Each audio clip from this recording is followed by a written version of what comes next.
విద్యార్థిని విద్యార్థులు ఎప్పుడూ కూడా జ్ఞాన సముపార్జన కోసం కష్టపడాలి. అది ఎంతటి కష్టతరమైందైనా సరే దాన్ని లక్ష్యంగా ఎంచుకోవాలి. 23 115. ఇవాళ నా పిల్లలందరూ కలిసి చదువుకుంటున్నారు. అవునా? మంచిది మంచిది.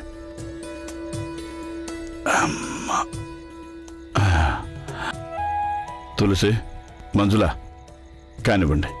ఈ రోజు నేను మీకు లెక్కలు నేర్పిస్తాను.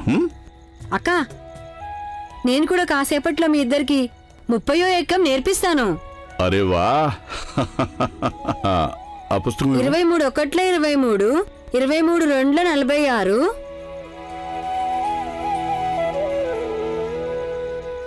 నాన్న, నాది అయిపోయింది.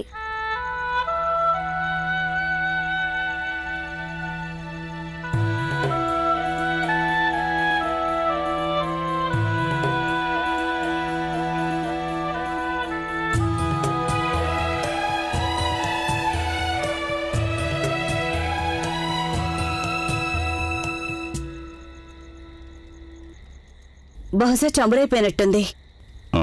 వెళ్ళు, చమురు ఎక్కడుందో చూడు. త్వరగా వెళ్ళండి. నెమ్మదిగా. తులసి, జాగ్రత్త.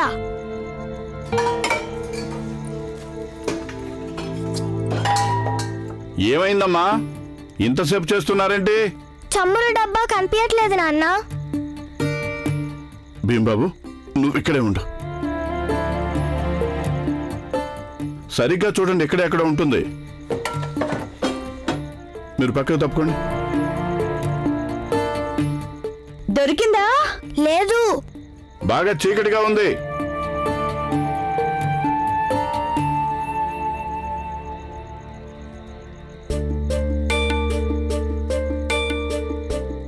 డబ్బా ఎక్కడ పెట్టింతాను? ఇక్కడే పెట్టాను నేను. మీకు ఒక్క వస్తువు కూడా కనిపించదు. అక్కడుందా? లేదమ్మా, ఇక్కడ కూడా లేదు. పదండి, ఆ మంచం కింద చూద్దాం వెళ్ళి. వీళ్ళు చూడండి. నాన్న, అయిపోయింది, చదువుతున్నాను. కింద కొంగోని చూడు, చమురు డబ్బా ఉందో లేదో. ఉందా? ఉంది. బయటికి తీ. ఇదిగో అమ్మా, దొరికింది. వెళ్ళి దీపం తీసుకురా. అయ్యో, ఇందులో అసలు చమురే లేదు. వేరే దీపం లేదా? నాన్న, ఒక దీపంలోనే చవురుంది. మొన్నే మాకు అమ్మ చెప్పింది. నాకెందుకు చెప్పలేదు? చమురు లేకపోతే పిల్లలు ఎలా చదువుకుంటారు? వాళ్ళ చదువు కష్టం అయిపోదు. ఒక రాత్రి వరకే కదా, తినేసి పడుకుంటారు, పొద్దునే చదువుకుంటారులేండి. బాలా ఏమో బయట తూగుతున్నాడు, వీడిక్కడ నిద్రపోతున్నాడు. కానీ భీం గురించి ఒక రాత్రికేం కాదు. కాని ఈ డబ్బా కింద పెట్టే. కాని ఏది, ఇలా ఇవ్వండి.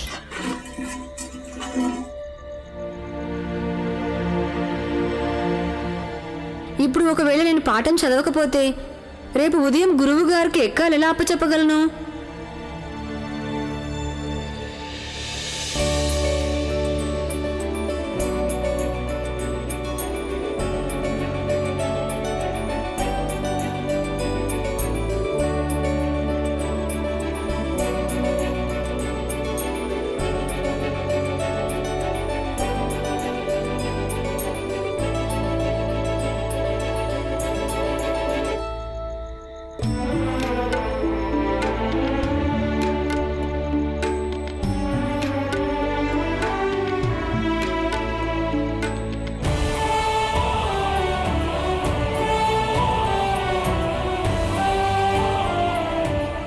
ఇరవై 23 1 23, 23 2 46, 23 3 69, 23 4 92. భీం, భీం ఎక్కడా? తను ఏమేంటన్నయ్యా? భీం ఇక్కడ చదువుకుంటూ ఉన్నాడు. ఎక్కడికి వెళ్ళాడు కనిపించట్లేదు. లోపలికి వెళ్ళి పడుకొని ఉంటాడు. పడుకొని ఉండడు. నేను చూస్తాను, పద. నాన్న, తను ఇక్కడే ఉండాలి. మరి నువ్వేం చేస్తున్నావంట? చీకట్లో ఏమీ కనపడలేదు నాన్న. భీం, ఏమైంది? వదిలి ఏంటి అంటుంది? భీం ఇక్కడే చదువుకుంటూ ఉన్నాడు. ఏమైపోయాడో తెలియట్లేదు. ఏంటి ఏమైపోయాడు అంటే? చీకట్లో పావులు అవి కనిపిస్తే భయపడతాడేమోనండి. అమ్మా, భీమా! అమ్మా విను. ఏంటి? భీం దేన్ని చూసి భయపడ్డు? తెలుసు, అనంత కథ నువ్వు వెనక్కి నిద్రపోతూ చూడు. ఉండు. నాన్న చూస్తున్నా. నేను చూస్తాను, పద. భీమా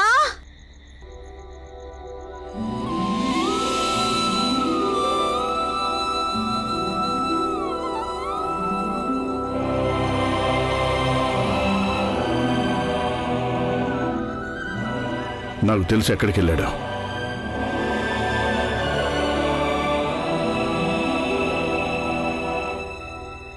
ఇరవై మూడు 5ల 115 23.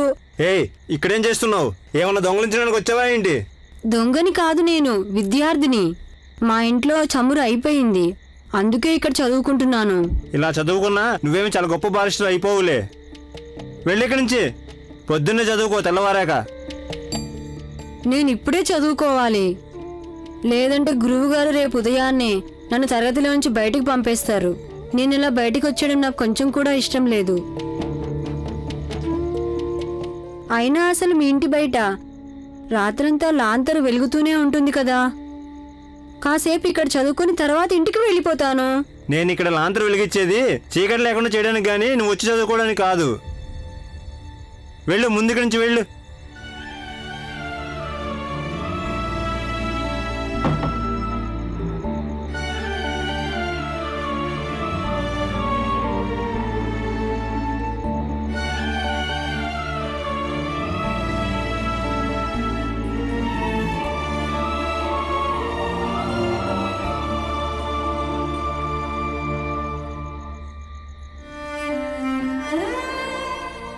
చందమామ, నువ్వు రోజు ఒకేలాగా ఎందుకని ప్రకాశించవు?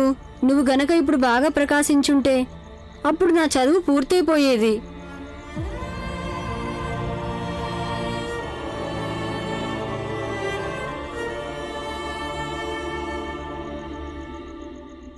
చందమామ లేకపోయినా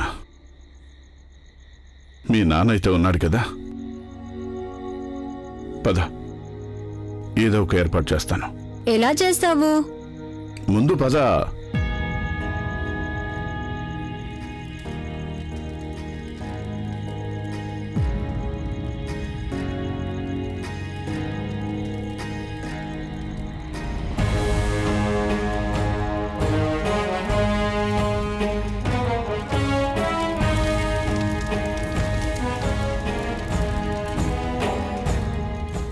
రా, కూర్చో.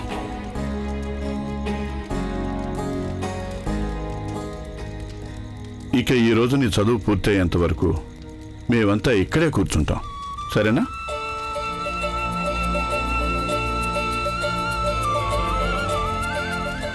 ఇరవై 23 1 23 23 2 46 23 3 69 23 4 92 23 5 115. ఇదిగో మీరిద్దరూ మీకు వేరుగా చెప్పాలా?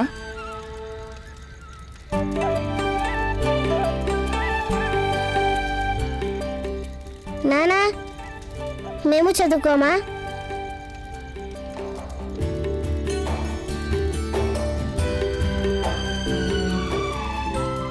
గట్టిగా చదువు భీమ్, నాకు కూడా వచ్చేస్తుంది. 23 1 23 23 2 46 23 3 69. ఆహా, అలాగే కొంచెం కూడా కష్టపడొద్దు. నీ వాట చదువు కూడా భీమ్ చదివేస్తాడా ఏంటి? నానా, భీమ్ ఎంత చురుకంటే చూస్తూ ఉండండి, అందరి వంతు చదువు వాడే చదివేస్తాడు. నీ చదువు నీకు పనికొస్తుందా ఆనంద్? కానీ భీమ్ చదువు అందరికీ పనికొస్తుంది. అవునా అన్నయ్య? చదవద్దు, కబుర్లు చెప్పాలి వీళ్ళకి. మాట్లాడకుండా చదవండి. 23 1 23 23 2 46 23 3 69 23 4 92 23 5 115. చదవండి చదవండి, కానివ్వండి. నేను ఇక్కడ లాంతరు వెలిగించేది చీకటి పోగొట్టడానికి, నువ్వు చదువుకోవడానికి కాదు. వెళ్ళిపో ఇక్కడి నుంచి. తెలివిలేని మనిషి, జ్ఞానం కంటే ఎక్కువ వెలుగునిచ్చేది ఈ లోకంలో ఇంకేముంది? భీమ్, నువ్వెవరికి చెప్తున్నావు?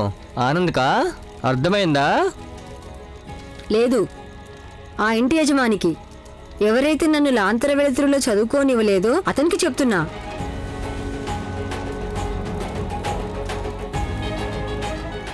23 ఒకట్లు 23, 23 2 46.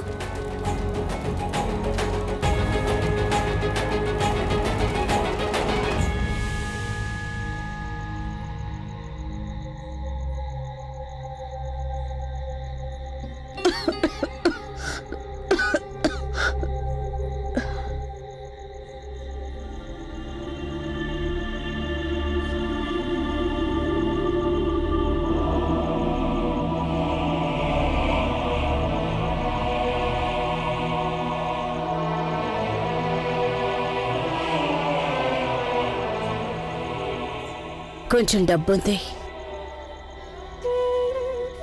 ఏం డబ్బు?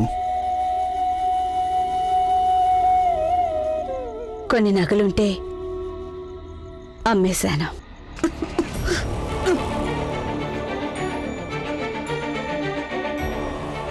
అమ్మేశానంటే అర్థం?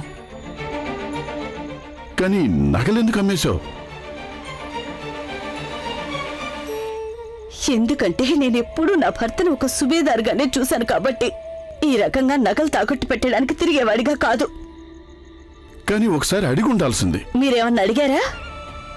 కూలి పని చేయడానికి వెళ్ళినప్పుడు నేనెప్పుడు కూలి పని చేశాను?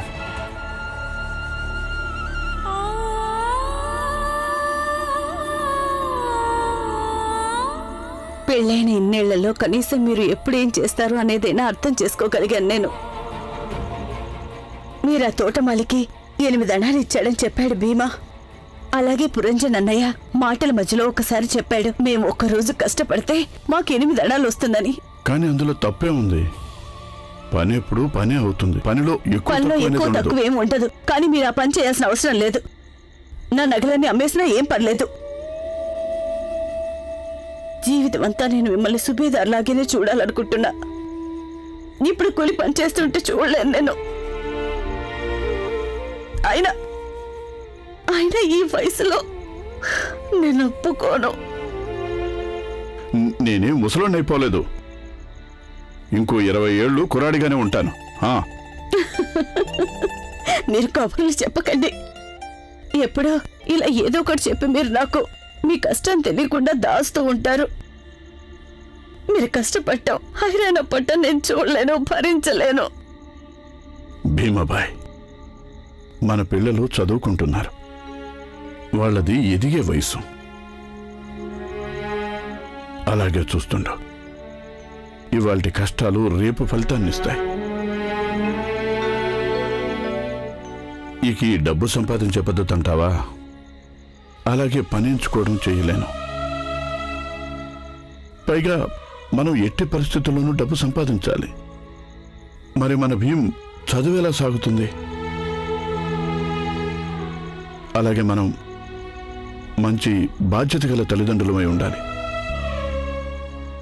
ఎందుకంటే బాధ్యత కలిగిన తల్లిదండ్రుల పిల్లలు జీవితంలో ఏదైనా తేలిగ్గా సాధిస్తారు.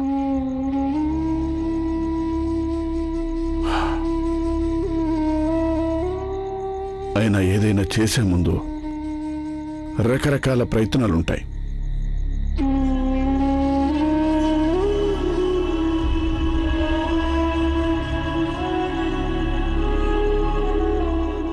సరే భీమాబాయ్, నువ్వు ఒక పని చేయి. నాకు నేను రోజంతా పనిచేసి ఇంటికి వస్తాను. నా చేతుల్లో బొబ్బలు వస్తాయి. నువ్వు పసుపు నూరి అద్దుతూ ఉండు. పొద్దుటికల్లా తగ్గిపోతాయి. భీమాబాయ్, నువ్వే ఇలా అయిపోతే ఎలా?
నాన్న నువ్వు లోకంలో అందరికంటే మంచి నాన్నవి.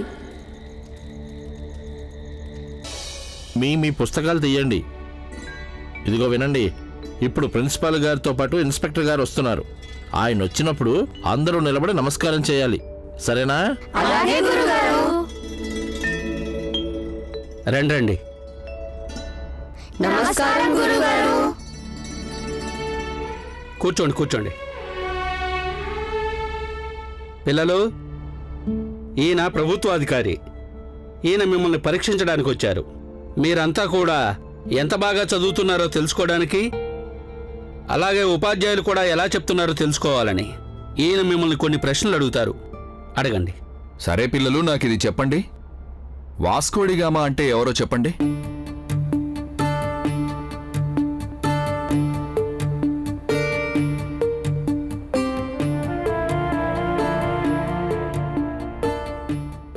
నువ్వు చెప్పు, లే. అది ఢిల్లీకి రాజు కదా.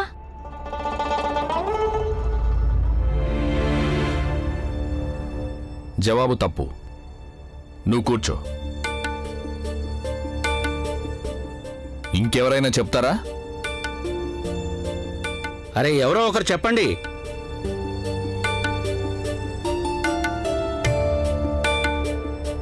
ఏమీ చెప్పలేదని నువ్వు ఆయనకి చెప్పేసే. గురుగారు, మాకు ఆ పాఠం చెప్పలేదు.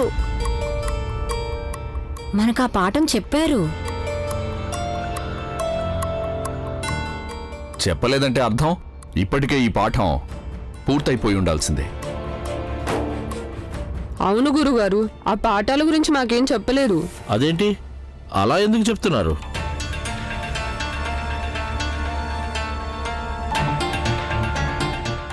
పిల్లలకి ఇలాగే చదువు చెప్తున్నారా?